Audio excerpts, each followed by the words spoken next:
Welcome to the deep dive. Today we're really tackling something pretty intense. It's about those emotional triggers, the ones that just completely take over our lives, and especially how they mess with our closest relationships. So our mission today is to take some, pretty challenging source material and really get into this concept of the pain body. We want to understand how it works and figure out how just sort of recognizing it might stop relationship drama, like right in its tracks. Okay, so let's start here. I want you to think back.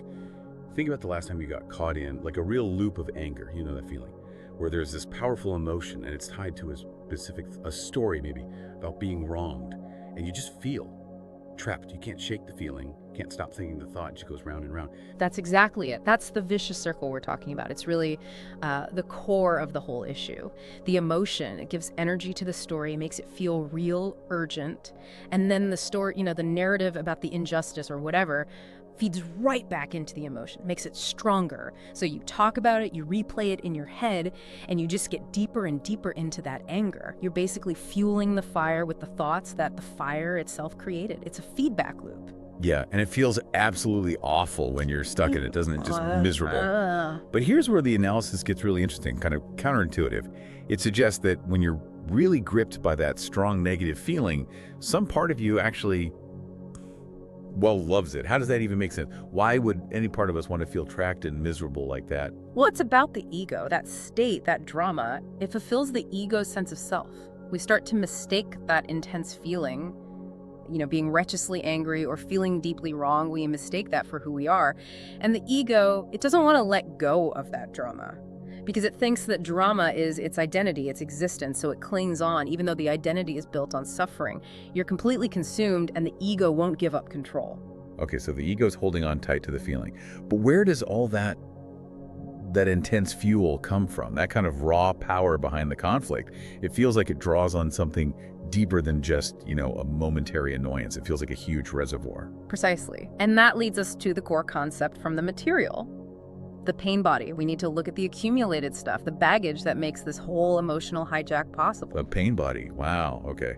That sounds pretty heavy. Almost like something out of a dark fairy tale. Well, functionally, yeah, you could think of it like that. It's essentially old, trapped, negative emotion. It's the sum total of all the painful feelings, fear, grief, anger, resentment, that haven't been fully processed and released. They get stored inside, often starting way back in childhood.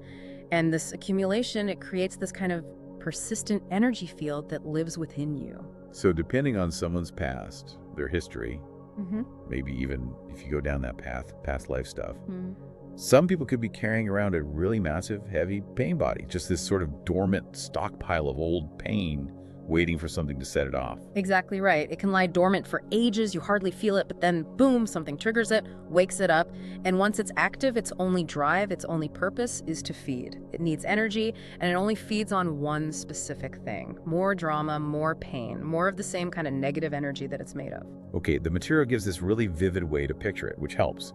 It says to look at it almost as if it were a little entity, like a little monster or gremlin. That helps to kind of separate it from yourself, doesn't it? Yeah, that personification is really key to understanding how it operates. It acts like a separate thing. The source material even uses a specific comparison. It likens the pain body to Gollum from The Lord of the Rings. This creature living in constant deep pain, totally obsessed with his precious.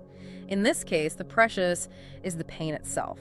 So the crucial thing is we need to learn to separate the actual person, their true self, from this stored energy field. Yeah, you can almost imagine that internal voice, right? Full of that old pain and resentment, whispering about its precious suffering. It's not really the person talking, it's the pain body running the show. Yeah. And I think nowhere is this clearer or maybe more destructive than when this thing gets triggered in a committed relationship.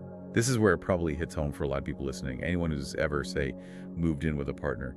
The material points out that the pain body often doesn't show its full self until you move past that initial honeymoon phase, that falling in love high, and into the day-to-day closeness of actually living together. Right, suddenly the guards are down, the filters aren't there in the same way, and the experience described is really jarring. A sudden, almost bizarre transformation can happen, maybe just weeks or months after moving in.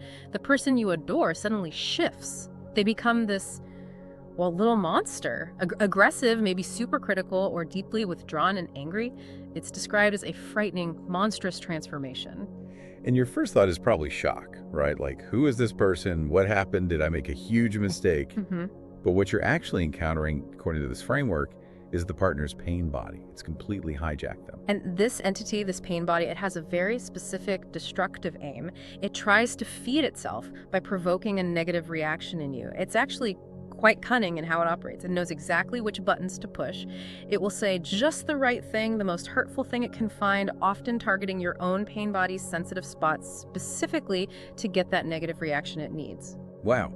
So the pain body in one person is actually trying to wake up the pain body in the other person. It's like a call and response designed purely to generate that negative emotional energy it feeds on. That's the mechanism. That's the drama engine. It explains why two people who love each other can suddenly become like mortal enemies for a while, hours, maybe even days.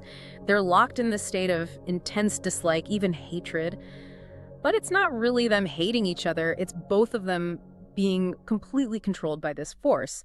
The drama itself is the goal, the specific argument. That's just the delivery system for the pain. It sounds exhausting, but eventually that intense energy has to burn out, right? The pain body subsides and you get a break. Yes, exactly. That's the resolution phase. Slowly, both people start to wake up again. Now, they're not suddenly enlightened or anything, but they return to what the material calls normal unconsciousness, which is way better than the deep unconsciousness of the active pain body state. So they apologize, they make up, sometimes physically, and often, this is really key, they can't even remember why they were fighting. That inability to remember the why. That's such a huge red flag, isn't it? Yeah. It basically confirms that it wasn't the rational individuals in control.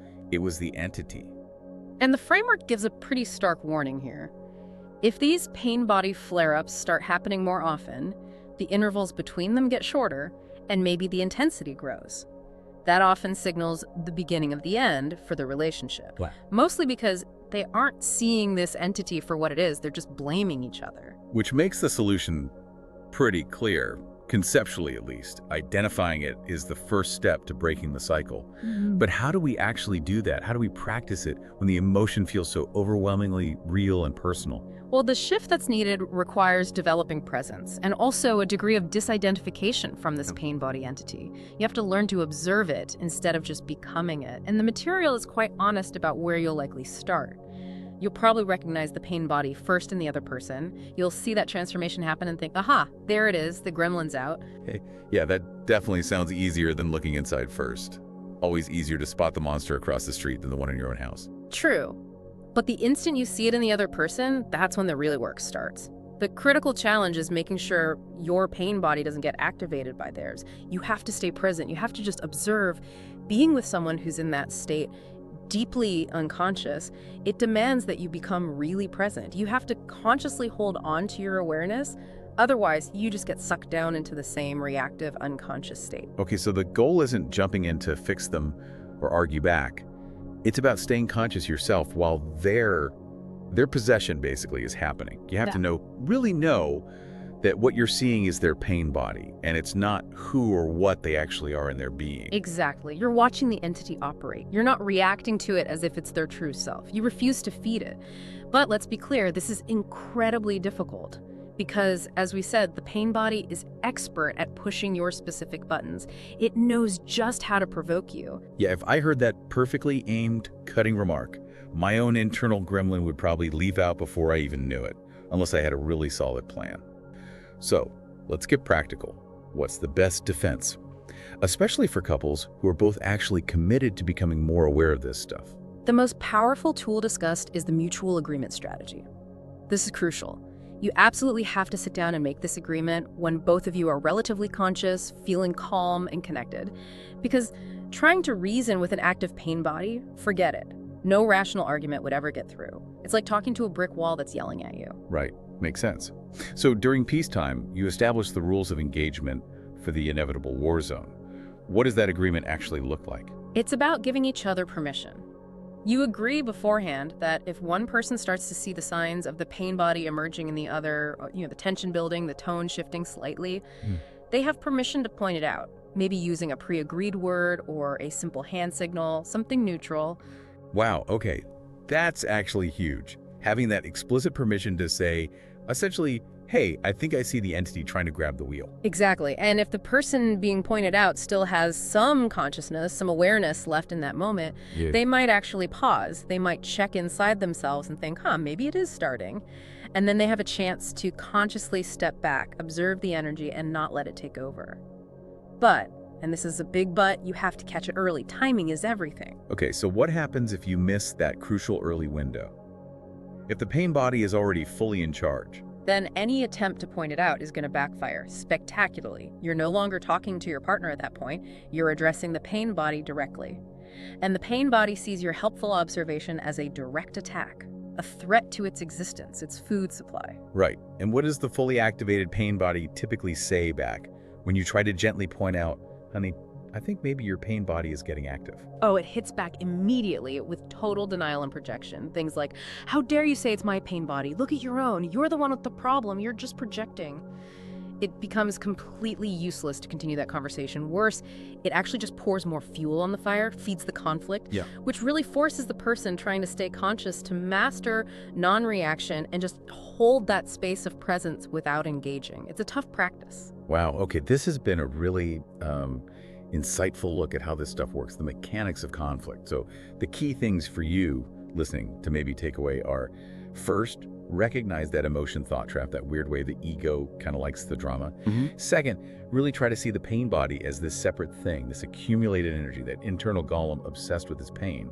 And third, understand that in relationships, that mutual commitment to presence, to not reacting, to not feeding the other person's pain body, that's absolutely critical. It might be the only thing that stops it from consuming the connection. Yeah, and if we zoom out just a bit, connect this to the bigger picture of, say, spiritual awakening. There's one final insight from the source material that's really hopeful, but also quite counterintuitive. It suggests that people who carry very heavy pain bodies, those with a lot of accumulated suffering, they often end up having a stronger motivation to awaken spiritually than people with lighter ones. That seems almost like a paradox, doesn't it? Why would the people in the most pain have the biggest drive to wake up? Because eventually, they just can't stand it anymore. The constant internal pressure, the suffering generated by that heavy pain body becomes so unbearable, so intensely uncomfortable, that it literally forces them to seek a different way. The sheer intensity of the suffering becomes the catalyst for change. The depth of their own darkness pushes them, compels them to search for the light. The problem itself becomes the engine for the solution, which leaves us with a really important question for you to think about today.